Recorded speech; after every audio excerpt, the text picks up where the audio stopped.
Hello friend, today in this video we are going to learn how to install Docker inside Kali Linux machine.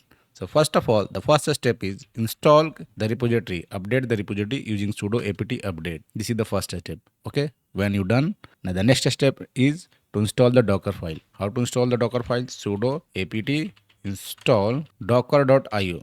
Docker.io. You have to type this command and press Y to install. Once Docker installed, you have to enable the service sudo. Let's clear the screen first and then run the service command sudo systemctl enable docker dash dash now. We want to enable that service now. Okay, so within this run this command to enable the service right now.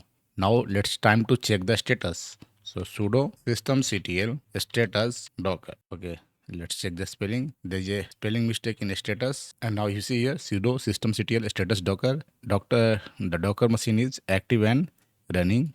Okay, so now you can press Ctrl C to come out of this. Now you don't want to run sudo every time. You can run this command sudo user mode -ag and then you can type docker $user. Okay, run this command and after that make sure to log out. So I'm going to log out from the system.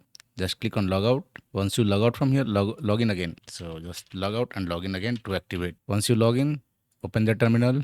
Now you don't need to type sudo again. You simply type docker dash dash version to check whether the docker has been installed or not. You can see docker has been successfully installed.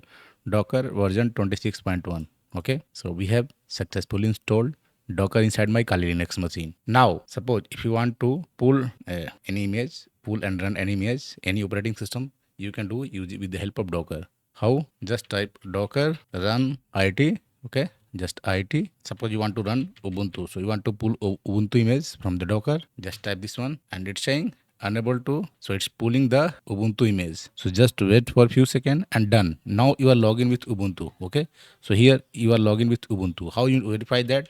Cat etc os release os dash release. You type this command and you see we are running here Ubuntu, that is Ubuntu 24.04. So we are running Ubuntu 24.04 inside the Kali Linux machine with the help of Docker. In this way you can run any operating system inside any specific operating system where Docker is running by pulling the image through Docker. So thank you for watching. Hope you understand how to install Docker inside any Kali Linux machine.